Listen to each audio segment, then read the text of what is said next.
Hello बच्चों बच्चों आज की इस वीडियो में हम लोग क्लास 10th के क्वाड्रेटिक इक्वेशन की जो लास्ट एक्सरसाइज है 4.3 उसके सारे क्वेश्चंस को सॉल्व करेंगे एक एक पार्ट्स को स्टेप बाय स्टेप। और जैसा कि अपना कॉन्सेप्ट हमेशा पहले होता है उसके बाद solve examples and then finally हम लोग एक्सरसाइज की क्वेश्चंस को जंप करते हैं। बच्चों डायरेक्टली कभी भी हम लोग एक्सरसाइज के क्वेश्चन को सॉल्व नहीं करेंगे, तो वही पैटर्न हम यहाँ भी करेंगे, बट इसके कॉन्सेप्ट बहुत सिंपल से हैं, बहुत छोटे कॉन्सेप्ट हैं क्लास 10th के लेवल के हिसाब से। तो पहले हम लोग कॉन्सेप्ट करते हैं, फिर सॉल्व एग्जांपल्स और उसके बाद फिर हम लोग फाइनली एक्सरसाइज के क्वेश्चंस पे जंप करेंगे बच्चों। एंड सेकंडली कि 4.1 और 4.2 उसके भी कॉन्सेप्ट्स, एग्जांपल्स और एक्सरसाइज मैंने डिटेल में लास्ट की 2 वीडियोस में कवर कर रखी है, इसी के सीरीज में आपको मिल जाएगी प्लेलिस्ट के अंदर। तो फिर केस अगर उन वीडियोस को भी आपको देखना हो और कुछ वहां पे भी रिवाइज करना हो तो आप लोग पुराने वीडियोस को भी देख सकते हैं। तो स्टार्ट करते हैं 4.3 का। 4.3 में बच्चों यहाँ पे बेसिकली आपको नेचर ऑफ रूट्स की बात करनी है क्वाड्रेटिक इक्वेशंस की। जैसा कि मैंने आपको फर्स्ट वीडियो के अंदर बताया था कि किसी भी क्वाड्रेटिक इक्वेशन का जो स्टैंडर्ड फॉर्म होता है वो बेसिकली क्या होता है, ax का square plus bx plus c equals to 0, है ना, जहां पे कि a should not be equal to 0, ये इसका स्टैंडर्ड फॉर्म था। अब मैं यहाँ पे इसके रूट्स की बात कर लूं, या मैं जीरोस की बात कर लूं, या मैं सॉल्यूशंस की बात कर लूं, या मैं x की वैल्यू जो इस इक्वेशन को सेटिस्फाई करेगी, ये बेसिकली चारों चीजें सेम ही होती है ना। और इन चारों को निकालने का जो तरीका होता है यहाँ पे, उसको बेसिकली हम लोग एक फॉर्मूले के थ्रू निकालते हैं। इस फॉर्मूले को हम लोग बोलते हैं क्वाड्रेटिक फॉर्मूला। और ये फॉर्मूला क्या है बच्चों, minus B plus minus square root of D upon में 2a। इसी को हम लोग क्या बोलते हैं, क्वाड्रेटिक फॉर्मूला। मतलब आप लोगों ने देखा था कि जब क्वाड्रेटिक इक्वेशन को हमें सॉल्व करना था तो हमने एक्सपेंशन मतलब मिडिल टर्म एक्सपेंशन को यूज किया था, है ना। बट कई बार क्या होता है ना कि मिडिल टर्म एक्सपेंशन आप किसी किसी क्वाड्रेटिक इक्वेशन के लिए नहीं भी कर पाओगे, बट ये क्वाड्रेटिक फॉर्मूले से आप उन क्वाड्रेटिक इक्वेशन को भी सॉल्व कर सकते हैं, मतलब x की वैल्यूज निकाल सकते हैं। उसमें भी कुछ कंडीशंस होती है, वो हम आगे डिस्कस करेंगे। बट कहने का मतलब क्या है कि कहीं पे अगर आपको स्प्लिटिंग द मिडिल टर्म में आप फंस रहे हैं तो आप क्वाड्रेटिक फॉर्मूला को यूज करके वहां से भी आंसर निकाल सकते हो। क्योंकि कई बार क्या होता है ना कि जब रूट्स में आंसर आएंगे आपके ना, तो वहां पे आप मिडिल टर्म एक्सपेंशन नहीं कर पाओगे। वहां पे आप क्या करेंगे, वहां पे आप लोग क्वाड्रेटिक फॉर्मूला के थ्रू ही उन रूट्स वाली वैल्यूज को निकाल पाओगे, है ना। वो भी आप क्वेश्चन जब करोगे ना, आपको अपने आप ही चीजें क्लियर हो जाएंगी, ठीक है ना। अच्छा बच्चों एक चीज ध्यान रखना कि ये क्वाड्रेटिक फॉर्मूला आपकी जो डिपेंड करेगी वैल्यूज पे, वो बेसिकली रूट के डी पे वैल्यू पे डिपेंड करेगा। ये जो डी वाली वैल्यू देख रहे हो ना, ये बेसिकली आपका डिसाइड करवाएगा कि यहाँ पे नेचर ऑफ रूट्स कैसा है, और वो कैसे डिसाइड करवाएगा उसको भी हम लोग नेक्स्ट में देखते हैं। सबसे पहले आपको ये ध्यान में रखना है बच्चों कि जैसे भी आपने किसी भी क्वाड्रेटिक इक्वेशन को लिखा, ax का square plus bx plus c equals to 0, यहां से आप लोग सबसे पहले d निकालोगे। और d को निकालने का तरीका क्या होता है, b square minus 4ac। b की वैल्यू आप यहां से ले लेंगे, a आपको यहां पता है और c आपको यहां पता है ना। d की वैल्यू निकाल दी आपने, b स्क्वायर माइनस 4ac। अब d की वैल्यू 3 तरीके से यहां पे आपको देखने को मिलेगी, है ना। d क्या क्या हो सकता है, या तो d ग्रेटर देन 0 होगा, या d इक्वल्स टू 0 होगा, या d लेस देन 0 होगा। ठीक है बच्चों, यही 3 इसके कंडीशंस हो सकते हैं, 3 से ऊपर कुछ भी नहीं होगा, है ना। अच्छा इन दोनों केसेस में आपको रियल रूट्स मिलेंगे, या रियल जीरोस मिलेंगे, या रियल सॉल्यूशंस मिलेंगे, या x की रियल वैल्यूज मिलेगी जो कि इस इक्वेशन को सेटिस्फाई कर देगी, है ना। आप किसी भी तरीके से बोल सकते हो। अगर d की वैल्यू लेस देन 0 आ गई मतलब d की वैल्यू अगर नेगेटिव आ गई, उस केस में आपको सीधा लिखना है नो रियल रूट एग्जिस्ट। मतलब इसमें कभी भी अगर आपकी डी की वैल्यू नेगेटिव आ जाती है तो आप ये लिख के वहीं पे क्वेश्चन एंड हो जाएगा। आपको ये बात समझ में आ रही है, क्यों, क्योंकि आपको क्लास 10th के लेवल पे सिर्फ और सिर्फ रियल रूट्स पे ही काम करना है। इसके अलावा एक होता है इमेजिनरी रूट्स, जिसको कि आप लोग कॉम्प्लेक्स नंबर्स के अंदर पढ़ेंगे, और वो क्लास 11th का टॉपिक है, इसलिए हम ज्यादा डिटेल में नहीं जाएंगे। हम सीधी सिंपल बात क्या करेंगे कि अगर डी की वैल्यू ग्रेटर देन 0 है तो हम रूट्स निकालेंगे। कैसे निकालेंगे वो आगे की बात है। डी इक्वल्स टू 0 है तब भी हम रूट्स निकालेंगे, वो भी कैसे निकालेंगे आगे की बात है। बट जैसे ही आपकी वैल्यू डी लेस देन 0 आ जाए, आप सीधा क्या लिख दोगे, no real roots exist. Clear है बच्चों यहां तक। अब आपको मैं इन 2 तरीके से आपको बताता हूं कि हम रूट्स की वैल्यू कैसे निकालते हैं और इन रूट्स को हम लोग क्या बोलते हैं।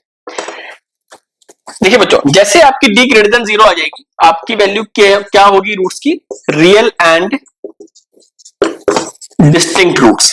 जैसे आपकी वैल्यू डी की 0 आ जाएगी, उसको हम लोग क्या बोलते हैं, रियल एंड इक्वल रूट्स। और डी की वैल्यू अगर लेस देन 0 आ गई फिर तो उस केस में आपको सॉल्व भी नहीं करना है, नो रियल रूट्स एग्जिस्ट, है ना। तो यहां पे ध्यान रखना है, डी ग्रेटर देन 0 के लिए आप सॉल्व करोगे, डी इक्वल टू 0 के लिए सॉल्व करोगे आप। अच्छा रियल एंड डिस्टिंक्ट रूट्स क्या होते हैं, मतलब क्या मतलब होता है वो भी देख लेते हैं। रियल एंड इक्वल का मतलब क्या होता है वो भी देख लेते हैं। फॉर एग्जाम्पल, अगर आपने किसी भी क्वाड्रेटिक इक्वेशन को मिडिल टर्म एक्सपेंशन से सॉल्व किया है ना, और मान लो लास्ट में आपके फैक्टर्स आ गए x+2 और x+3, है ना, दो फैक्टर्स आपके निकलते हैं हमेशा। तो ये जब आप 0 के बराबर इक्वेट करोगे तो x की वैल्यू एक आएगी -2 और दूसरी वैल्यू आ जाएगी -3। अगर आप इसको ध्यान से देखेंगे बच्चों तो -2 और -3 दोनों रियल नंबर्स है ना, और -2 और -3 सेम तो नहीं है ना, मतलब डिस्टिंक्ट है, यूनिक है ना। तो यही मतलब होता है रियल एंड डिस्टिंक्ट रूट्स का, कि जो दो वैल्यूज आएंगी आपकी रूट्स की ना, वो यूनिक होंगी, वो डिस्टिंक्ट होंगी, मतलब सेम नहीं होंगी। अगर सेम हो जाएंगी तो फिर वो रियल एंड इक्वल रूट्स वाले केस में आ जाएगा। आप समझ रहे हो मेरी बात को, कि मान लो आपके अगर फैक्टर्स आ जाते हैं x+2 और x+2, इसको जब आप 0 के बराबर इक्वेट करोगे तो -2 और -2 आ जाएगा। तो वो किसका केस हो गया? रियल एंड इक्वल रूट्स का।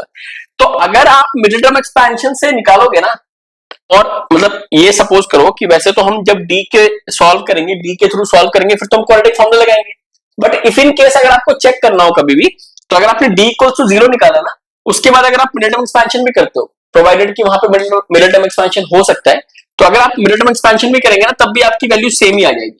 तो ये बेसिकली चेक हो गया कि यार अगर डी इक्वल्स टू 0 था, है ना, तो हमें पहले से पता था कि दोनों वैल्यू सेम आ जाएंगी, और जब आप स्प्लिटिंग द मिडिल टर्म करोगे तब भी दोनों वैल्यूज आपकी सेम आ जाएंगी बच्चों। तो ये क्यों आ रहा है? क्योंकि उस इक्वेशन का अगर आपने डी निकाला होता तो वहां पे डी की वैल्यू 0 आ जाती, ठीक है ना। इसी तरीके से अगर किसी की डी की वैल्यू ग्रेटर देन 0 आ जाएगी, तो वहां पे हमें पहले से क्या पता है कि भाई इसके जो जीरोस आएंगे वो डिस्टिंक्ट आएंगे, यूनिक आएंगे, और आपको अगर कंफर्म करना है तो आप मिडिल टर्म एक्सपेंशन से सॉल्व भी कर सकते हो उसको जल्दी से, ताकि आपकी वैल्यूज निकल के आ जाए, है ना। इवन आप डी लगा के भी सॉल्व कर लो क्वाड्रेटिक फॉर्मूला, तब भी बात सेम ही है, दोनों में से कुछ भी कर सकते हैं आप, ठीक है ना बच्चों। बट मैं ये कहूंगा जब आप डी निकाल रहे हो तो क्वाड्रेटिक फॉर्मूला ही लगाओ सीधा, वो आपके लिए आसान भी पड़ेगा और मिडिल टर्म एक्सपेंशन की इतना सोचना भी नहीं पड़ेगा, है ना। बट इसमें थोड़ी सी आपको कैलकुलेशन की ध्यान रखनी पड़ेगी, क्योंकि डी भी निकालना है ना, फिर -b में +-√d/2 में बच्चों कई बार साइन में कंफ्यूज हो जाते हैं, तो वो आपको ध्यान रखना है। अदरवाइज क्वाड्रेटिक फॉर्मूला से आप सारे क्वाड्रेटिक इक्वेशन को सॉल्व कर सकते हो, कोई प्रॉब्लम नहीं है उसमें, ठीक है ना बच्चों। तो आगे देखते हैं हम लोग। तो अगर बच्चों इसको समराइज किया जाए तो डी की वैल्यू आपने निकाली, डी कैसे होगा? b² - 4ac। तो अगर d ग्रेटर देन 0 है, d इक्वल्स टू 0 है और d लेस देन 0 है, इन दोनों केसेस में हमारे इसमें रियल एंड डिस्टिंक्ट रूट्स, इसमें रियल एंड इक्वल रूट्स, इसमें सीधा सीधा नो रियल रूट्स। अच्छा, आपने ना वर्ड प्रॉब्लम्स भी देखा होगा क्लास 10th में, जिसमें कि एक स्टेटमेंट लिखी रहती है, जो भी पहले आपका कंटेक्स्ट होगा उसके बाद एक स्टेटमेंट होगी, is it possible to design something, मतलब जो भी क्वेश्चन में गिवन होगा। तो पॉसिबिलिटी भी कैसे चेक करोगे आप? इसी की वैल्यू से चेक करोगे कि अगर d लेस देन 0 आ गया तो इट इज नॉट पॉसिबल, वहीं पे क्वेश्चन एंड कर दोगे आप, है ना। बट अगर d ग्रेटर देन 0 या d इक्वल्स टू 0 आ जाएगा तो हम फर्दर क्या करेंगे? क्वाड्रेटिक फॉर्मूला को लगाते हुए इसको हम सॉल्व करेंगे। ये आपका क्वाड्रेटिक फॉर्मूला है बच्चों, ठीक है ना। तो चाहे d ग्रेटर देन 0 हो, चाहे d इक्वल्स टू 0 हो, दोनों केसेस में आप इसी फॉर्मूले को यूज करेंगे। तो इसके आगे के जो भी आप क्वेश्चंस करेंगे, एग्जांपल्स करेंगे, सब में मैं ये वाला फॉर्मूला ही आपको यूज करके दिखाऊंगा कि क्या स्टेप होता है, क्या प्रोसेस होता है लिखने का और क्वेश्चंस को करने का, ठीक है ना बच्चों। तो आगे बढ़ते हैं हम लोग फिर अब। तो नेक्स्ट बेसिकली इसमें आपका एग्जाम्पल से स्टार्टिंग करते हैं। एग्जाम्पल आपका, अच्छा एक चीज मैं और बताना था आपको कि जो d हम निकाल रहे हैं ना, b² - 4ac, इस d को हम लोग क्या बोलते हैं? डिस्क्रिमिनेंट बोलते हैं। अब आपको बात समझ में आ रही होगी हम d को डिस्क्रिमिनेंट क्यों बोलते हैं? क्योंकि यही डिटरमाइन करवाएगा कि नेचर ऑफ रूट्स कैसा होगा। d greater than 0, d equals to 0, d less than 0 से ये बताएगा कि भाई रियल एंड डिस्टिंक्ट है, कि रियल एंड इक्वल है ना, या नो रियल रूट्स है। तो बेसिकली इसीलिए हम उसको क्या बोलते हैं? डिस्क्रिमिनेंट बोलते हैं, ठीक है ना बच्चों। अच्छा, अब एग्जांपल सबसे पहला हमारे पास कौन सा? एग्जांपल नंबर 7 है। सिंपल से क्वाड्रेटिक इक्वेशन गिवन है। क्या क्वाड्रेटिक इक्वेशन गिवन है आपको? 2x का square minus 4x plus 3 equals to 0। हमें क्या कह रहा है कि डिस्क्रिमिनेंट फाइंड करो and find the nature of roots. सिर्फ हमें नेचर ऑफ रूट्स तक ही निकालना है बच्चों, है ना। तो देखो यहाँ पे आप क्या लिखेंगे? सबसे पहले आपको ये चेक करना है कि जो क्वाड्रेटिक इक्वेशन गिवन है वो स्टैंडर्ड फॉर्म में है या नहीं है ना। जैसे ax का square plus bx plus c के फॉर्मेट में है या नहीं है। तो अगर वो गिवन है आपको, तो उससे आप कंपैरिजन करने में आपको आसानी रहेगी। तो अगर वो स्टैंडर्ड फॉर्म में नहीं है तो पहले आप स्टैंडर्ड फॉर्म में उसको कन्वर्ट करेंगे बच्चों, है ना। उससे आपको थोड़ी सी आसानी हो जाएगी क्वेश्चन में एबीसी को आइडेंटिफाई करने के लिए। तो जैसे यहाँ पे a की वैल्यू क्या आ जाएगी? 2, b की वैल्यू कितनी हो जाएगी? साइन के साथ आप लोगे ना हमेशा, -4, और c की वैल्यू कितनी आ जाएगी? 3 आ जाएगी। अच्छा, इसमें तो कोई कंफ्यूजन नहीं है ना। देखो इसको आप कैसे लिखोगे स्टैंडर्ड फॉर्म में? ऐसे तो लिखोगे ना, तो ax का square plus bx plus c equals to 0, इसलिए b की वैल्यू क्या होगी बच्चों, -4 हो जाएगी, है ना। तो नाउ b स्क्वायर -4 इसी निकालते हैं, b कितना है, -4 का स्क्वायर हो गया, 4 इंटू a कितना है 2, c कितना है 3, कितना होगा 16, 24 कितना आ गया बच्चों, -8 आ गया, है ना। तो हम क्या लिखेंगे कि since d is less than 0 therefore no real roots exist. Clear है बच्चों। इसके बाद हमारा एग्जाम्पल 8 है। अच्छा, एग्जाम्पल 8 मैं आपको सबसे लास्ट में करवाऊंगा, इवन पूरे एक्सरसाइज के बाद करवाऊंगा, क्योंकि एग्जाम्पल 8 सबसे ज्यादा इंपॉर्टेंट एग्जाम्पल है पूरे इस वाले कॉन्सेप्ट का, नेचर ऑफ रूट्स का। बहुत बार आपके सैंपल पेपर्स में आप लोग इस क्वेश्चन को देखोगे और बच्चे सोचते हैं क्वेश्चन बहुत बाहर से आया होगा, ये एनसीईआरटी का ही क्वेश्चन है एग्जाम्पल 8, इसको हम लोग बाद में करेंगे बच्चों, है ना। पहले हम लोग एग्जाम्पल 9 करते हैं।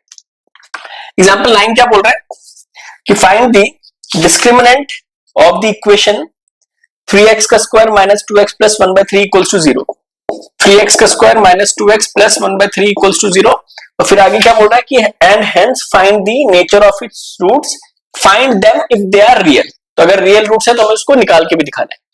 अच्छा, एक चीज और ध्यान रखना कि इसको आप डायरेक्टली भी ले सकते हो, मतलब a 3 हो जाएगा, b -2 और c 1/3 हो जाएगा, या आप एलसीएम भी ले सकते हैं इसका पहले, है ना। मैं दोनों तरीके से आपको करके दिखा सकता हूं। तो पहले हम नॉर्मल तरीका देख लेते हैं कि जब स्टैंडर्ड फॉर्म से आप कंपेयर करोगे तो a की वैल्यू 3 होगी, b की वैल्यू -2 होगी, c की वैल्यू 1/3 हो जाएगी। ठीक है बच्चों। अब यहां पे नाउ हम d निकालते हैं, क्या होगा b स्क्वायर माइनस 4ac, क्या आएगा b -2 का स्क्वायर हो गया, a कितना है 3 और ये ये 1/3 हो गया, कितना आएगा 4 -4, क्या आ गया बच्चों 0 आ गया। तो since d equals to 0 therefore it मतलब equation has real and equal roots, है ना बच्चों। तो हम कैसे फाइंड करेंगे, नाउ यहां पे लिखेंगे आप यूजिंग क्वाड्रेटिक फॉर्मूला। तो बच्चों स्टेप्स ना बहुत जरूरी होते हैं मैथ्स में, और बहुत सारे बच्चे स्टेप्स ही नहीं लिखते, आपको स्टेप्स हमेशा लिखना है। -b plus minus √d upon में 2a। अब देखो अगर आप यहां पे -b में b की वैल्यू पुट करेंगे, 2a में a की वैल्यू और d में d की वैल्यू, तो b कितना था हमारा -2 था ना इस इक्वेशन के अंदर, हाँ -2। तो अब देखो एक माइनस साइन ये है, पहले नॉर्मली लिख के दिखाता हूं मैं आपको। अब देखो एक माइनस साइन ये और एक b का, इन सब पे ध्यान रखना है आपको, यही इंपॉर्टेंट चीज है जहां पे बच्चे फंसते हैं बेसिकली। प्लस माइनस d कितना अपना 0 ही आ गया, है ना, और a कितना था, a था अपना बेसिकली शायद 2 था, सॉरी 3 था, तो 2 इंटू 3, है ना। अब देखो इसका तो कोई सेंस बनता नहीं है, तो खत्म ही हो गया, प्लस माइनस 0, तो प्लस 0 करोगे तब भी कुछ नहीं बचा, -0 करेंगे तब भी कुछ नहीं दिक्कत है ना। तो सीधा सीधा माइनस माइनस प्लस, तो 2 अपॉन में 6 आ गया, तो कितना आ जाएगा ये 1/3। तो बेसिकली तो देयरफॉर हम क्या लिखेंगे, रूट्स आर 1/3, 1/3। दो बार क्यों लिखा बच्चों मैंने, क्योंकि ये रियल एंड इक्वल रूट्स होंगे, है ना। दोनों जो क्वाड्रेटिक फॉर्मूला, सॉरी जो दो फैक्टर्स बने होंगे उसमें सेम चीजें ही आई होंगी दोनों फैक्टर्स में, तभी इसका रूट्स भी क्या हो गया, सेम हो गया। और वैसे भी हमने डी निकाल के देखा ही है, ठीक है ना बच्चों, क्लियर है। तो ये बेसिकली क्वेश्चन था कि इसमें नेचर ऑफ रूट्स बताना था, हमने बता दिया इक्वल रूट्स है, और हमने सॉल्व करके भी दिखा दिया कि कौन से रूट्स आगे सीधा हमारे 1/3 और 1/3 आ गया। ठीक है बच्चों, एक मैं डायरेक्ट आपको फॉर्मूला बता देता हूं जिससे कि आप लोग इक्वल रूट्स को निकाल सकते हो। बेसिकली इसी फॉर्मूले से हमारा आएगा वो, देखो अगर आप यहाँ पे इस क्वेश्चन के बाद का कॉन्सेप्ट है, मतलब बेसिकली पहले ही आपको पता होना चाहिए कि अगर इस फॉर्मूले में अगर आप b को 0 कर दोगे, है ना, तो क्या बचेगा -b अपॉन में 2a। तो कभी भी अगर आपको जैसे 1 मार्क के क्वेश्चन में आ गया कि इक्वल रूट्स निकालने, तो डायरेक्टली इस फॉर्मूले में डाल दो, b और a की वैल्यू डाल दो। जैसे यहाँ पे b की वैल्यू कितनी थी बच्चों -2, और a कितना था अपना, a 3 था, तो कितना आ गया 2 अपॉन में 6, तो 1/3 आ जाएगा, है ना। तो दो रूट्स क्या आ जाएंगे 1/3, 1/3। तो बेसिकली जब रियल एंड इक्वल रूट्स होंगे तो उस केस में कैसे लिखोगे आप, x equals to -b/2a, -b/2a, बस इतना सा ध्यान रखना। ठीक है बच्चों, अब हम लोग चलते हैं एक्सरसाइज 4.3 पे। बहुत छोटी सी एक्सरसाइज है ना, फटाफट करते हैं इसको, फिर ये चैप्टर भी अपना वाइंड अप हो जाएगा और हम लोग इसके बाद एग्जाम्पल 8 को सबसे लास्ट में सॉल्व करेंगे। तो आप लोग लास्ट तक जरूर देखना इस वीडियो को ना, और वैसे भी आपको देखना ही चाहिए क्योंकि सारे क्वेश्चन तभी समझ भी आएंगे आपको, है ना, सारा कॉन्सेप्ट तभी समझ में आएगा। पहले क्वेश्चन का फर्स्ट पार्ट क्या बोल रहा है, find the nature of the roots of the following quadratic equation. अगर रियल रूट्स एग्जिस्ट कर रहे हैं तो फाइंड करो उनको, है ना। तो पहला पार्ट क्या है, 2x का square minus 3x plus 5 equals to 0। अब देखो आप यहाँ पे जब इसको कंपैरिजन करोगे स्टैंडर्ड फॉर्म से, स्टैंडर्ड फॉर्म क्या होता है अपना, ax का square plus bx plus c equals to 0। तो कोई भी क्वाड्रेटिक इक्वेशन का क्वेश्चन है आपको स्टैंडर्ड फॉर्म में ला के ही करना चाहिए उसको। तो जब इसको आप कंपेयर करोगे इससे,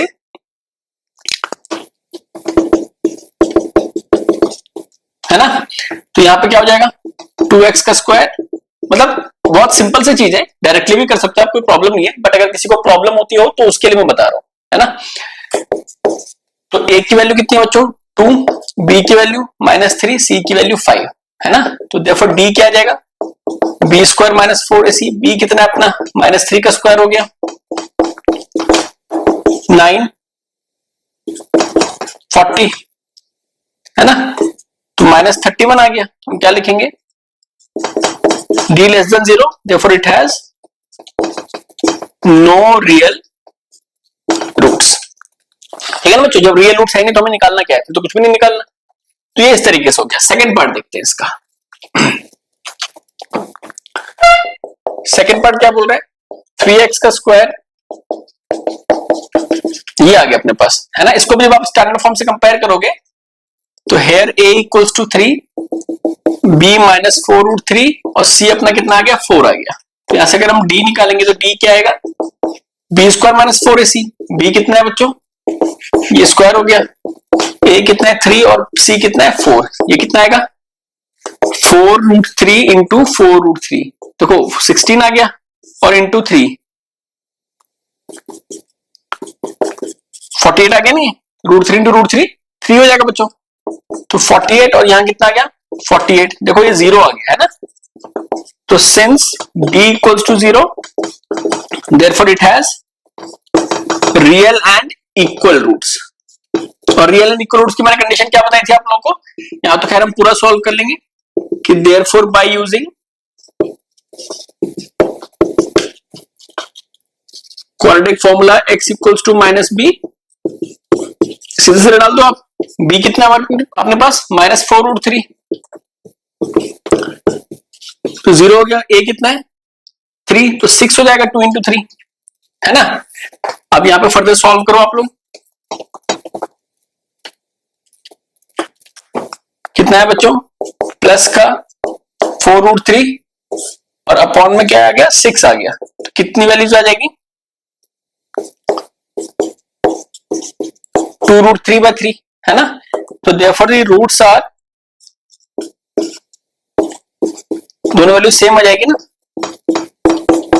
अच्छा, कई बार हो सकता है कि बुक्स में इस तरह से सिंप्लीफाई करके दे रखा होगा कि 3 को आप लोग √3 इंटू √3 लिखते हो, है ना। तो ये कैंसिल हो जाएगा, तो 2/√3, तो दोनों रूट्स 2/√3, 2/√3 दे रखा होगा, तो वो भी सही है। बट जनरली हम लोग डिनोमिनेटर में ना रूट को छोड़ते नहीं है, हम लोग स्टैंडर्ड फॉर्म में उसको न्यूमरेटर में लेके आते हैं, इसलिए मैंने भी उसको पहले से ही न्यूमरेटर में करके रख दिया, है ना बच्चों। तो वही चीज सही है, वैसे ये भी ठीक है, दोनों में से कुछ भी आप लोग यूज कर सकते हैं, है ना।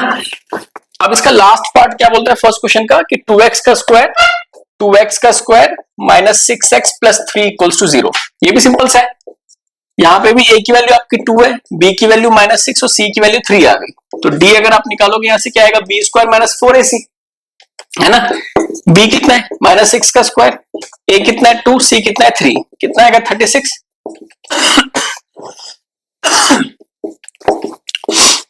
12 आ गया। Since d is greater than 0, therefore it has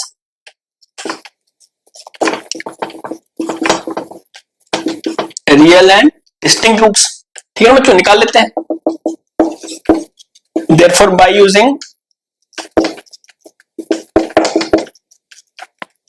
quadratic formula x equals to -b plus minus √d upon में 2a। b कितना बच्चों, माइनस का 6 है, d कितना है अपना 12 है, और a कितना बच्चों 2 है, तो 4 हो जाएगा 2 इंटू 2। अब देखो 6 प्लस माइनस √12 अपॉन में 4, अब 12 को आप प्राइम फैक्टराइजेशन कर लो रूट निकालने के लिए, परफेक्ट स्क्वायर तो नहीं बनेगा ये, तो 2√3 आ जाएगा, है ना। अब देखो इसको फर्दर सिंप्लीफाई कैसे करते हैं। यहां से आपके x की दो वैल्यूज क्या हो जाएगी कि therefore x equals to 6 plus 2√3/4 है ना, और x इक्वल्स टू 6 माइनस 2√3/4 है ना बच्चों। अब इसको सिंप्लीफाई करो थोड़ा, देखो यहां से आप 2 कॉमन ले लो और यहां से भी आप 2 कॉमन ले लो, कैंसिल हो गया, ये भी कैंसिल हो गया, तो क्या बचेगा 3 प्लस √3/2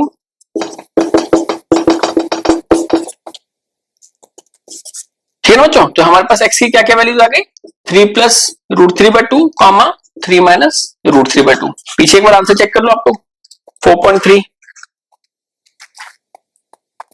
ठीक है ना, डिस्टिंक्ट रूट्स 3 प्लस माइनस √3/2।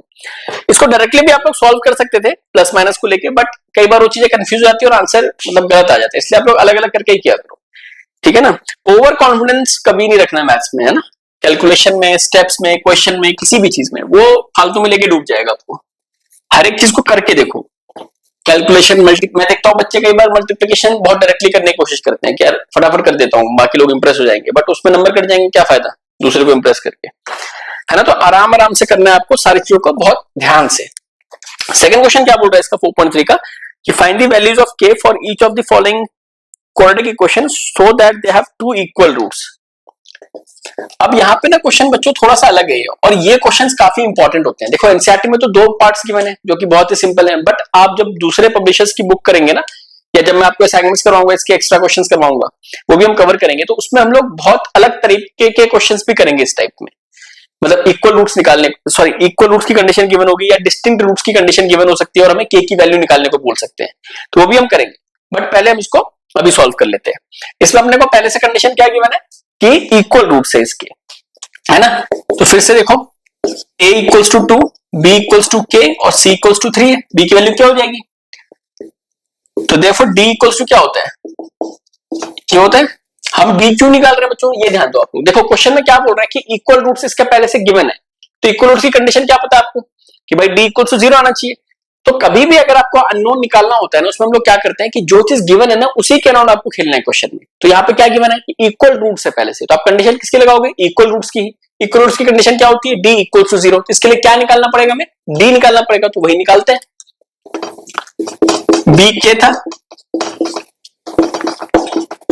तो k स्क्वायर माइनस 24, तो since it has equal roots तो d इक्वल्स टू 0 आ जाएगा। अब देखो आप k square minus 24 equals to 0। अब यहां से कई बार बच्चे क्या करते हैं कि k स्क्वायर इक्वल्स टू 24 करके k की वैल्यू निकाल लेते हैं, हम वो भी कर सकते हैं, या आप इसको a square minus b square भी कर सकते हो। मैं दोनों तरीका आपको करके दिखा देता हूं। देखो k का स्क्वायर हो गया ये, और 24 किसका स्क्वायर होगा, उसके लिए आपको स्क्वायर रूट निकालना पड़ेगा इसका, तो 12 6 3 है ना, तो 2√6 तो माइनस 2√6 का स्क्वायर, ये क्या बन गया a square minus b square. अब a square minus b square क्या होता है, a प्लस b और a minus b equals to 0। तो यहां से फैक्टर क्या आ जाएंगे कि k प्लस 2√6 इक्वल्स टू 0 है ना, या k माइनस 2√6 इक्वल्स टू 0। तो इससे क्या आ जाएगा k की वैल्यू माइनस 2√6 प्लस उधर जाएगा, तो और इससे क्या आ जाएगा k इक्वल्स टू प्लस 2√6, ये इसकी दो वैल्यूज आ गई। अगर आपको वैसे करना हो तो वो भी कर सकते हो आप, ये मेथड 2 बता रहा हूं मैं कैलकुलेशन का, k square minus 24 equals to 0, तो k स्क्वायर इक्वल्स टू 24, तो k इक्वल्स टू क्या आ जाएगा। देखो एक चीज हमेशा ध्यान रखना बच्चों कि जब रूट 24 निकालोगे आप, है ना, इसके बाद तरीका आपने क्या सीखा हुआ है कि यहाँ पे रूट की वैल्यू हम लोग निकालते हैं, 24 रूट के अंदर आ जाएगा। बट एक चीज ध्यान रखना कि x का स्क्वायर अगर 4 है तो आपको x की वो वैल्यू चाहिए जो कि 4 बनाएगा, है ना। देखो रूट 4 हमेशा 2 ही होता है, ये बहुत इंपॉर्टेंट कॉन्सेप्ट बता रहा हूं आप लोगों को, रूट 4 हमेशा 2 ही होगा। बट x की वैल्यूज कौन कौन सी हो सकती है, देखो 2 का स्क्वायर भी 4 हो सकता है और माइनस 2 का स्क्वायर भी 4 हो सकता है। आप समझ मेरी बात को, इसीलिए कभी भी जब आप क्वाड्रेटिक इक्वेशन में खास करके या वैसे भी किसी भी क्वाड्रेटिक इक्वेशन की वैल्यू निकालोगे, मान लो यहाँ पे k की वैल्यू निकालनी है आपको, तो इधर आप प्लस माइनस रूट करके लगाओगे। ये प्लस माइनस बच्चे ऐसे ही लगा देते हैं, बट उसका रीजन क्या है कि k की वैल्यू प्लस में भी जब स्क्वायर करोगे तब भी होएगा, और माइनस लेके भी जब स्क्वायर करेंगे तब भी वही वैल्यू आएगी। मतलब ये आपने क्या निकाला था 24 का 2√6 निकाला था, है ना। तो k की वैल्यू क्या आ गई प्लस माइनस 2√6। मतलब अगर मैं प्लस 2√6 का स्क्वायर करूंगा तब भी 24 ही आएगा, और माइनस 2√6 का स्क्वायर करूंगा तब भी 24 ही आएगा बच्चों। तो ये ध्यान रखना, ये भी एक तरीका है। यहाँ से दोनों तरीके से k की वैल्यू कितनी आ जाएगी अपने को प्लस माइनस 2√6, मतलब 2√6 पॉजिटिव और 2√6 नेगेटिव। ठीक है बच्चों। अब इसका हम लोग सेकंड पार्ट करते हैं। ठीक है, सेकंड पार्ट में ना थोड़ा सा आपको कॉन्सेप्ट अलग हो जाता है। इसमें क्या गिवन है kx इंटू एक्स माइनस 3, मतलब थोड़ी आपको सिंप्लीफिकेशन करनी पड़ेगी, sorry x minus 2 plus 6 equals to 0। अब देखो ये वैसे देखने में तो आपको quadratic formula sorry quadratic equation नहीं लग रहा, बट इसको सॉल्व करने का तरीका क्या होगा कि इसको आप ओपन कर दो। तो ये ओपन करोगे तो kx का स्क्वायर आएगा minus 2kx plus 6 equals to 0, है ना। अब यहाँ पे a कितना है k, ax के स्क्वायर से कंपैरिजन करोगे तो b की वैल्यू कितनी है माइनस 2k, बिकॉज ये पूरा b बनेगा ना, dx होता है, और c कितना आ गया 6 आ गया। तो देयरफॉर जब हम d निकालेंगे तो d कितना होता है b स्क्वायर माइनस 4ac। तो b कितना है बच्चों माइनस 2k का स्क्वायर, 4 इंटू a कितना है k एंड c कितना है 6। तो इसकी वैल्यू क्या आ जाएगी 4k स्क्वायर माइनस 24k। ये क्या आ गया अपना, ये अपना d की वैल्यू आ गई, है ना। अब हम क्या लिखेंगे कि सिंस अगेन इट में इसमें क्या है, it has real and equal roots, तो देयरफॉर d इक्वल्स टू 0। तो d की वैल्यू क्या है 4k square minus 24k equals to 0। अब देखो यहां से ना बच्चे बहुत बार ये गलतियां करते हैं। वो क्या करते हैं कि यहाँ पे 4k square equals to 24k लिख देते हैं, है ना, और k और k को कैंसिल कर देंगे। ये गलती नहीं करनी है आपको, क्योंकि देखो कभी भी अगर क्वाड्रेटिक इक्वेशन बनेगा ना बच्चों, ये भी तो k में क्वाड्रेटिक इक्वेशन है। अगर आप ध्यान से देखो इसको तो ये भी बेसिकली k में क्या है क्वाड्रेटिक इक्वेशन है। तो कभी भी इस तरह की क्वेश्चन को ऐसे सॉल्व नहीं करोगे आप, है ना। उसमें फिर एक ही वैल्यू आएगी k की। आपको क्या करना है यहाँ पे बेसिकली एक फैक्टराइजेशन जो आपने पॉलिनोमियल्स में सीखा होगा क्लास 9th में, अगर थोड़ा बहुत आपको याद होगा तो आप कॉमन लेते थे, तो उसी तरीके से यहाँ पे कॉमन लेना है। देखो 2 पावर है, इसकी हाईएस्ट पावर कितनी है k की 2 है ना, मतलब क्वाड्रेटिक बन रहा है। क्वाड्रेटिक बन रहा है तो 2 फैक्टर्स भी होंगे। तो पहला फैक्टर कैसे निकलेगा इसका 4k आप कॉमन निकालो दोनों से, तो क्या बचेगा k माइनस 6 बचेगा। तो एक फैक्टर क्या आ गया 4k इक्वल्स टू 0, और दूसरा फैक्टर क्या आएगा और k माइनस 6 इक्वल्स टू 0, है ना। तो यहां से k की वैल्यू क्या आ जाएगी 0, और k की वैल्यू क्या आ जाएगी बच्चों 6। अब देखो अगर आप k को 0 पुट कर दोगे ना तो ये क्वाड्रेटिक नहीं रहेगा। आप समझे मेरी बात को। अगर यहाँ पे 2 वैल्यूज आई है तो आपको चेक भी करना है। लास्ट वाले इक्वेशन में फर्स्ट क्वेश्चन में दोनों वैल्यूज वैलिडेट थी, है ना, क्योंकि दोनों वैल्यूज में से किसी भी वैल्यू को पुट करने से कोई k में मतलब इक्वेशन में फर्क नहीं पड़ रहा था। बट यहाँ पे अगर आप k को 0 डाल दोगे देखो 0x का स्क्वायर हो जाएगा, मतलब ये क्वाड्रेटिक वाला टर्म ही खत्म हो जाएगा, है ना। और k तो कभी 0 नहीं होना चाहिए ना यहाँ पे। अगर 0 हो जाएगा फिर तो पूरा टर्म ही खत्म हो गया, फिर तो क्वाड्रेटिक रहेगा ही नहीं। इसलिए हम क्या लिखेंगे k equals to 0 not possible. तो बचा क्या देयरफॉर k इक्वल्स टू 6। ठीक है बच्चों, क्लियर है। तो ये अपना क्या हो गया सेकंड पार्ट हो गया। अब हम क्वेश्चन करते हैं थर्ड वाला। अब देखो थर्ड क्वेश्चन में ना बेसिकली जो मैंने आपको बताया था कि जो पॉसिबल होगा या नहीं होगा वो हमें फाइंड आउट करना है। तो पहले देखते हैं कि पॉसिबल होगा या नहीं होगा। उसके लिए पहले आपको क्वाड्रेटिक इक्वेशन बनानी पड़ेगी, फिर उसके बाद हमें उसकी d की वैल्यू निकालनी, फिर हमें चेक करना होगा कि अगर पॉसिबल है तो फिर हमें आगे का प्रोसेस फाइंड आउट करना है। तो क्वेश्चन क्या बोल रहा है, is it possible to design a rectangular mango grove whose length is twice its breadth. तो यही सब पहले इंफॉर्मेशन निकाल लेते हैं। लेंथ ब्रेथ के ट्वाइस है तो किसको x मानोगे आप, let the breadth equals to x metres, क्योंकि एरिया आपको आगे मीटर स्क्वायर में गिवन है तो यूनिट क्या लेंगे आप मीटर्स ले लेंगे। तो then the breadth sorry then the length कितनी हो जाएगी बच्चों, क्या बोल रहा है length is twice its breadth, तो 2x हो जाएगा ना। तो therefore area of a rectangular mango grove है ना, रेक्टेंगल तो इधर क्या आएगा लेंथ इंटू ब्रेथ, है ना। तो एरिया यहां से क्या बनाओगे आप x इंटू 2x, कितना आ जाएगा 2x का स्क्वायर। तो अकॉर्डिंग टू क्वेश्चन आपका एरिया कितना गिवन है 800 गिवन है, तो मैं इसको इक्वेट कर सकता हूं, है ना। अब देखो मैं यहां से क्वाड्रेटिक कैसे बनाऊंगा, 2x का स्क्वायर माइनस 800 इक्वल्स टू 0। आप स्टार्टिंग में कॉमन वगैरह ले सकते हो, तो 2 अगर आपने कॉमन ले लिया तो क्या बचेगा x का स्क्वायर माइनस 400 इक्वल्स टू 0। ये इधर जाके 0 हो जाएगा, तो x का स्क्वायर माइनस 400 इक्वल्स टू 0। ये हमारी क्वाड्रेटिक इक्वेशन आ गई। अब यहाँ पे हमें क्या चेक करना पड़ेगा पहले कि पॉसिबल है या नहीं। वो कैसे चेक करेंगे d की वैल्यू निकाल के। तो देखो यहां पर अगर आप कंपेयर करोगे, देखो मैं यहां पे कंपेयर करके दिखाता हूं आपको, तो ये x का square plus 0x plus minus 400 equals to 0। देखो ना, तभी आप ax का square plus bx plus c के फॉर्म में लिख पाओगे इसको, है ना। तो यहां से a कितना है, बेसिकली हमारा a की वैल्यू 1x का स्क्वायर है ना, 1 हो जाएगी। b कितना है यहाँ पे, b तो 0 है, क्योंकि देखो ना x वाला टर्म तो है नहीं, ये पूरा का पूरा टर्म क्या बनेगा, कांस्टेंट बनेगा। b 0 हो गया एंड c की वैल्यू कितनी आ जाएगी बच्चों, -400। तो अगर मैं d निकालूंगा, b स्क्वायर माइनस 4ac, तो 0 का स्क्वायर -4 इंटू 1 इंटू -400। देखो 0 का स्क्वायर 0 हो गया, और -4 और ये -400 प्लस का आ जाएगा 1600, तो इक्वल टू कितना आ गया 1600 बच्चों। तो 1600 क्या है, एक पॉजिटिव क्वांटिटी है ना। तो ये पॉसिबल होगा, नहीं होगा, बिल्कुल होगा पॉसिबल। क्यों होगा पॉसिबल, बिकॉज इसके रियल एंड डिस्टिंक्ट रूट होंगे। तो मैं क्या लिखूंगा कि since d is greater than 0 therefore it has real and distinct roots, है ना। तो देयरफॉर बाय यूजिंग क्वाड्रेटिक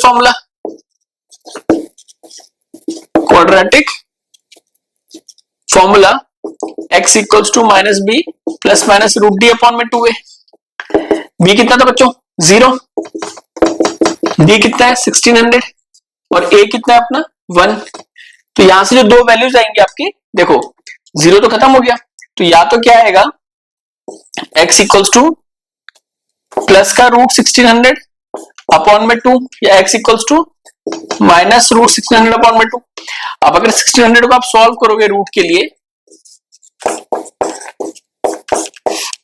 200 100 50 25 5 और 5, तो 2 4 8 40 है ना। तो प्लस 40 अपॉन में 2 कितना आएगा 20 मीटर्स, और यहाँ पे कितना आएगा -40 अपॉन में 2, तो -20 मीटर्स। ये तो पॉसिबल ही नहीं होगा। क्यों नहीं होगा, नॉट पॉसिबल।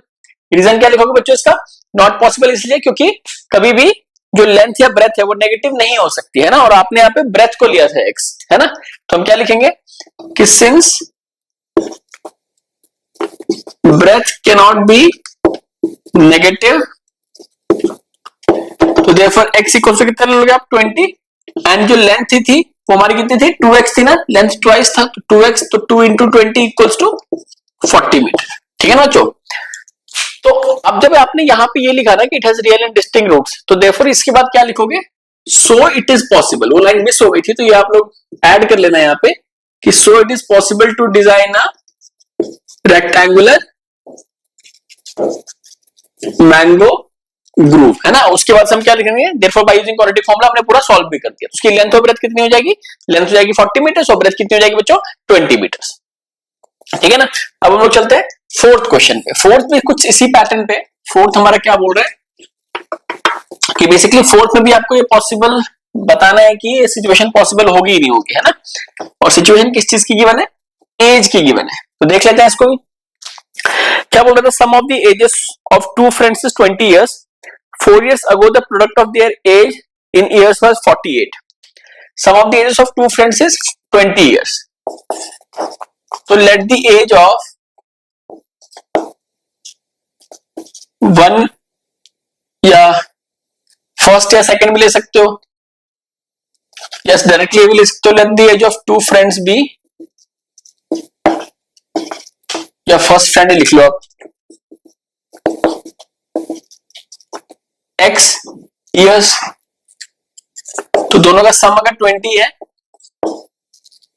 तो सेकंड फ्रेंड का एज कितना हो जाएगा बच्चों, दोनों का सम 20 है ना। तो इन दोनों को मिला के 20 आना चाहिए ना, तो दूसरे का क्या हो जाएगा 20 माइनस एक्स करोगे आप ईयर्स में। अब क्या बोल रहा है 4 years ago, 4 years, इसमें कंफ्यूजन नहीं होनी चाहिए। देखो अगर आपके और आपके फ्रेंड का एज मिला के 30 years है, तो आप अगर 10 के होगे तो आपका फ्रेंड क्या होगा 30 माइनस 10 ही करोगे ना, 30 प्लस 10 तो नहीं कर दोगे ना, है ना। तो माइनस ही करोगे, और किससे माइनस करोगे, जो मैक्सिमम सम है ना उससे माइनस कर देंगे। ये बात समझ में आ रही है। इसलिए हमने क्या बोला कि अगर एक फ्रेंड का एज x है तो सेकंड फ्रेंड का एज कितना हो जाएगा 20 माइनस x हो जाएगा, है ना। 4 years अगो मैं बात करूं तो फर्स्ट, अच्छा मैंने बता रखा है आप लोगों को कि अगो का मतलब क्या होता है पहले, है ना। अगो, अर्लियर, है ना, बिफोर ये सब पहले के लिए बताता है, पहले के लिए हम लोग क्या करते हैं, सब्ट्रैक्शन करते हैं, और अगर आफ्टर, हेंस, है ना, इन सब चीजों के लिए हम क्या बोलते हैं, प्लस करते हैं, क्योंकि ये आगे की बात करता है, ठीक है ना। तो अभी यहाँ पे क्या है, 4 years अगो, तो फर्स्ट फ्रेंड्स एज कितनी हो जाएगी बच्चों, x minus 4 and the age of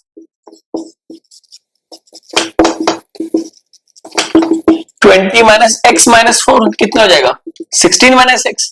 अब क्या बोल रहे हैं, उनके एज का प्रोडक्ट कितना था 48, एक्स माइनस 4 इंटू इनके एज का प्रोडक्ट 48 था।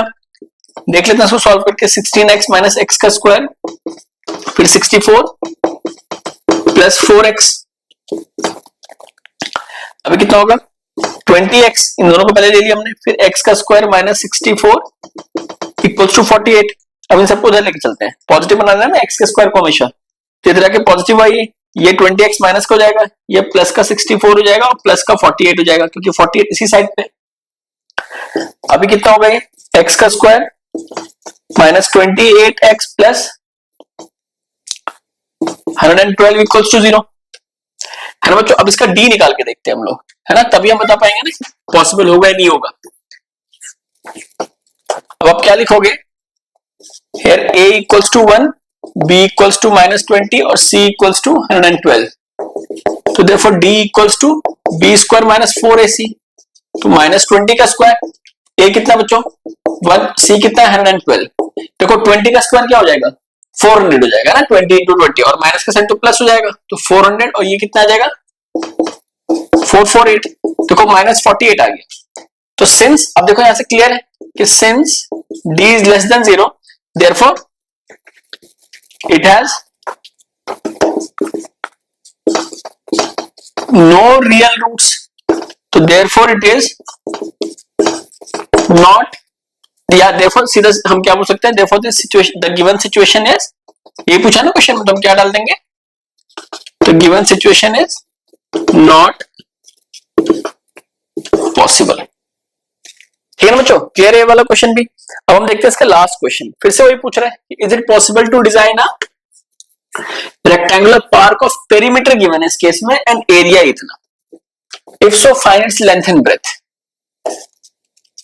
सॉल्यूशन हम देखते हैं फिफ्थ वाले का, तो मान लेते हैं दो वेरिएबल में मान लो इसको आप लोग, है ना, let the length equals to x metres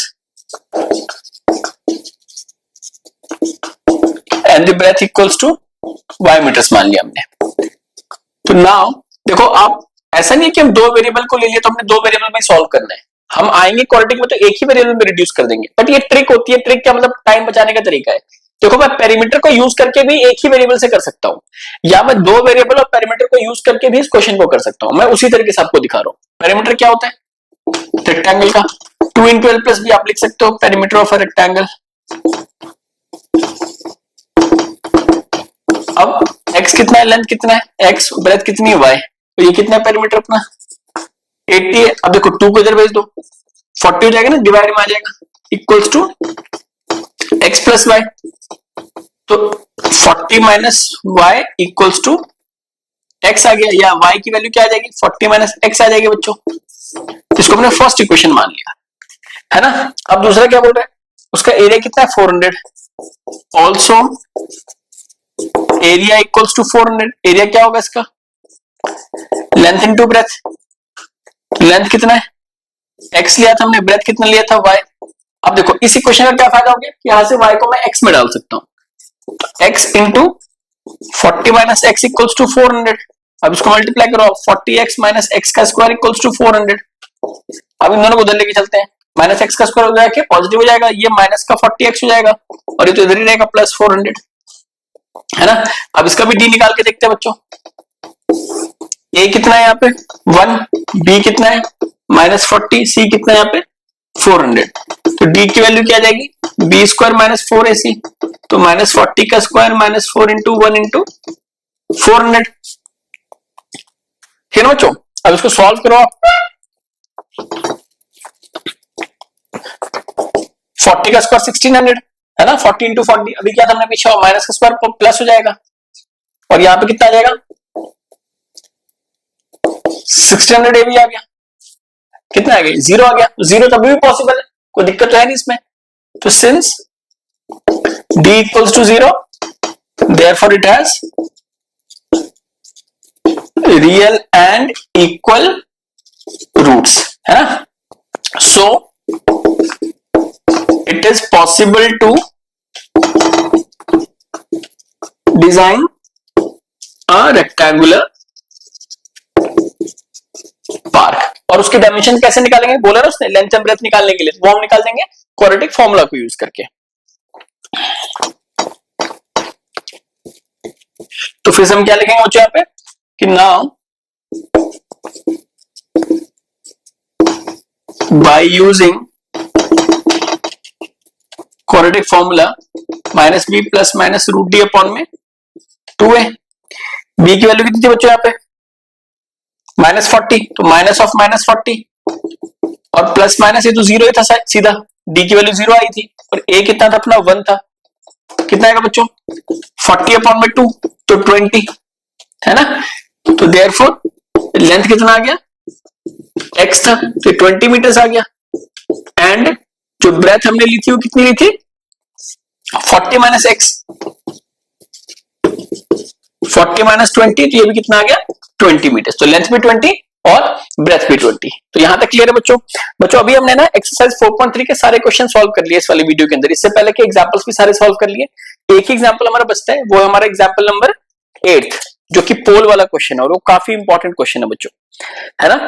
तो अब हम लोग एग्जांपल नंबर 8 पे करेंगे, फिर उसके बाद ये पूरा चैप्टर क्वाड्रेटिक इक्वेशन ही हमारा वाइंड अप हो जाएगा एनसीईआरटी के लेवल पे, है ना। एनसीईआरटी में कहीं पे भी कोई दिक्कत नहीं होनी चाहिए आपको इस वाले एग्जांपल के बाद, अगर कोई दिक्कत होती है तो आप लोग जरूर मेरे को मेंशन करो, मैं उसको आपको सॉल्व करके कैसे भी करके मैं आपको समझाऊंगा, है ना। तो एग्जांपल 8 देखते हैं बच्चों अब, है ना। अब बच्चों ध्यान से देखना आप लोग, एग्जांपल 8 क्या बोल रहे हैं कि a pole has to be erected at a point on the boundary of a circular park of diameter 13 meters। मान लो आपने ये एक सर्कुलर पार्क बना दिया, दोबारा से बनाते हैं इसको सर्कल को ना,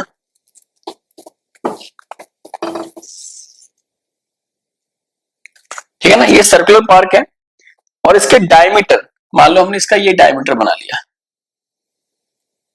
है ना। डायमीटर की लेंथ कितनी गिवन है 13 मीटर्स गिवन है। कह रहा कि पोल को हमें लगाना है इसके at a point on the boundary of a circular park of diameter इतना in such a way that the difference of a distance from two diametrically opposite fixed gates A and B।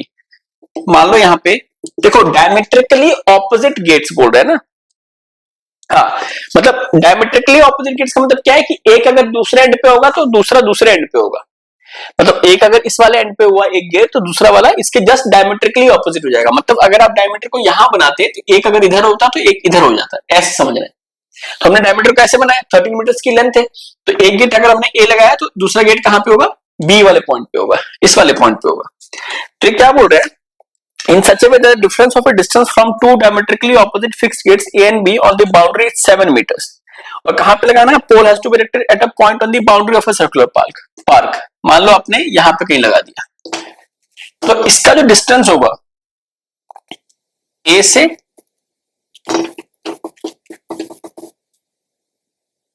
और इसका जो distance होगा B से,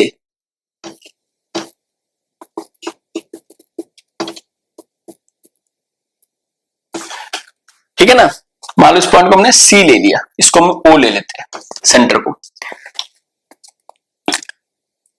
मतलब ये जो distance होगा चाहे आप AC माइनस BC ले लो या BC माइनस AC ले लो, है ना। तो ये जो डिस्टेंस का डिफरेंस होना चाहिए वो कितना होना चाहिए हमारा 7 मीटर्स होना चाहिए। तो कह रहा है कि क्या ऐसा पॉसिबल हो सकता है, अगर है तो at what distances from the two gate should the pole be erected, मतलब AC कितना होगा और BC कितना होगा। देखो क्वेश्चन को दोबारा समझो आप लोग, क्वेश्चन क्या बोल रहा है, एक पोल को हमें इरेक्ट करना है, मतलब उसको लगाना है, कहां पे लगाना है किसी एक पॉइंट पे, किस पॉइंट पे जो कि इसके बाउंड्री में आ रहा है, किसके बाउंड्री में आ रहा है बच्चों सर्कुलर पार्क के, है ना। सर्कुलर पार्क जिसका डायमीटर कितना गिवन है 13 मीटर्स गिवन है। कह रहा है कि इस तरीके से लगाना है ताकि जो डायमेट्रिकली ऑपोजिट गेट्स हैं, देखो डायमीटर के दोनों साइड पे, दोनों पॉइंट्स पे, दोनों ऑपोजिट पॉइंट्स पे दो गेट्स लगा रखे हमने, तो जो ये पोल है ना इसका जो डिस्टेंस का डिफरेंस आएगा किससे, इन दोनों पॉइंट से, वो 7 मीटर्स होना चाहिए। मतलब अगर आप ये डिस्टेंस कैलकुलेट करोगे और ये डिस्टेंस कैलकुलेट करोगे, तो दोनों के बीच का डिस्टेंस 7 मीटर्स आना चाहिए। तो जाहिर सी बात है कि एक डिस्टेंस बड़ा होगा, एक डिस्टेंस छोटा होगा, तभी उसका डिफरेंस भी आ रहा है। आप समझ रहे हो मेरी बात को? अगर दोनों डिस्टेंस इक्वल हो जाते फिर तो डिफरेंस 0 आ जाता, 5 - 5 0 हो जाएगा। बट यहाँ पे कुछ ना कुछ एक वैल्यू बड़ी रही होगी, एक वैल्यू हमारी छोटी रही होगी। तो आप एक चीज बताओ, अगर ये डिस्टेंस लेट्स सपोज कि 2 मीटर्स होता, तो 7 मीटर्स अगर ज्यादा है तो ये वाला डिस्टेंस कितना होता? 9 होता। तभी तो सबट्रैक्ट करके 7 आ जाता। या अगर ये 20 होता, इसको कितना होना होता? 27, तभी इनका डिस्टेंस 7 आता। मतलब जो भी चाहे आप ये ले लो, अगर ये 20 होता तो फिर ये 27 होता, है ना। हम मान लेते हैं कि जो AC डिस्टेंस है वो x मीटर्स है ना। तो इसको पहले लिख लेते हैं कि लेट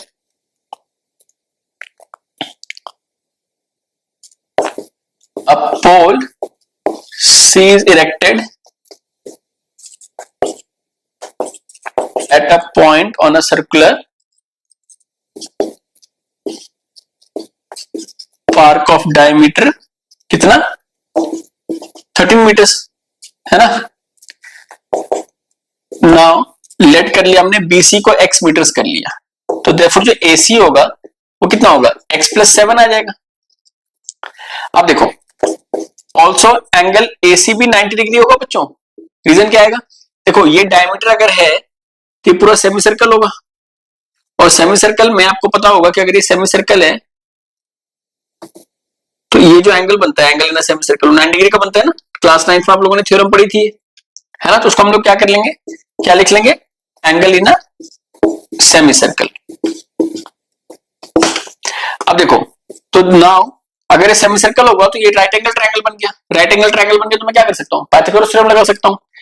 बहुत इंपॉर्टेंट एग्जांपल है बच्चों, बहुत ध्यान समझना है आप लोगों ने। Now using Pythagoras theorem. Pythagoras theorem में क्या होता है? हाइपोटेन्यूज का स्क्वायर, तो AB है यहाँ पे 90 के जस्ट ऑपोजिट वाला, इक्वल्स टू बाकी दो तो कैसे भी ले लो आप, फर्क नहीं पड़ता। 13 का स्क्वायर इक्वल्स टू x का स्क्वायर प्लस x + 7 का स्क्वायर। 13 का स्क्वायर 169 होगा बच्चों, ये x का स्क्वायर हो जाएगा, और a + b का होल स्क्वायर लगा दो, क्या बनेगा? a का स्क्वायर प्लस b का स्क्वायर 7 का स्क्वायर 49 प्लस 2ab, तो 2 × x × 7 है ना। 2 × x × 7, चलो मैंने ऐसे ही लिख दिया अभी के लिए, ठीक है ना। अब आगे देखते हैं।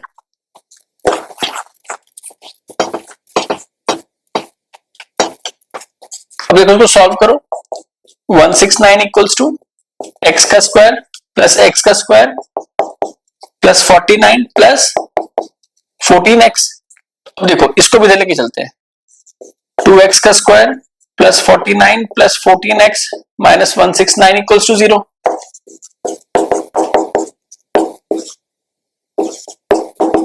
है ना बच्चों।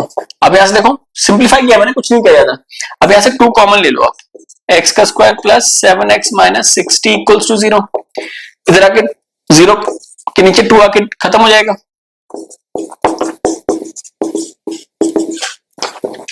है ना बच्चों। अब यहां से हम क्या करेंगे, फिर से d निकाला जाएगा पहले, तभी हम बता पाएंगे कि पॉसिबल है या नहीं। तो d equals to b square minus 4ac, 7 का स्क्वायर माइनस 4 × 1 × माइनस 60 49, और ये 240 आ जाएगा,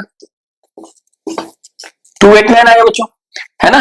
तो पॉजिटिव आ गया ना, तो हम क्या लिखेंगे कि since d is greater than 0 therefore it has real and distinct roots. तो मैं क्या लिख सकता हूं बच्चों ऐसे, so it is possible to, क्या पूछा जिसने, it is possible to erect a pole, है ना।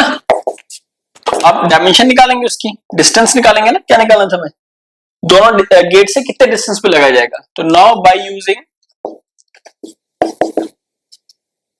Quadratic formula -b plus minus √d/2a। b कितना बच्चों उस इक्वेशन में, अगर आपको इक्वेशन याद हो तो, इक्वेशन क्या बनी थी हमारी,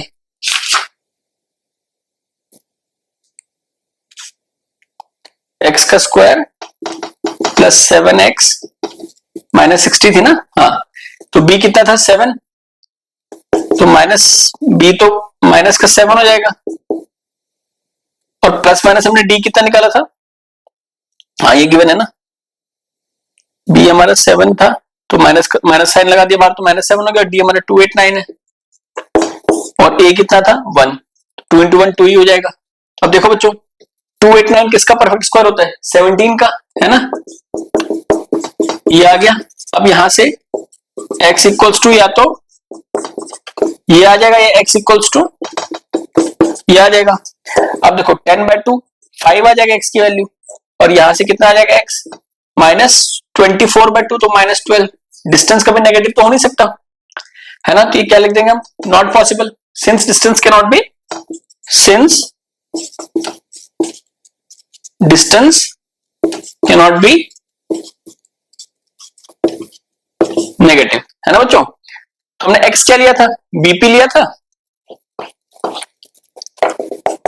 तो bp इक्वल्स टू 7 मीटर, तो देयरफॉर ap कितना हो जाएगा, x प्लस 7 था, तो 7 प्लस 7 कितना आएगा बच्चों 14 मीटर्स, है ना। तो कितने डिस्टेंस पे प्लेस करना चाहिए, गेट ए से जो डिस्टेंस हो जाएगा वो 14 मीटर्स पे हो जाएगा, और गेट बी से जो जाएगा वो 7 मीटर्स पे। तो हम क्या लिखेंगे, therefore the pole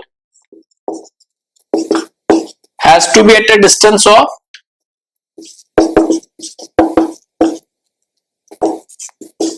7 meters from gate B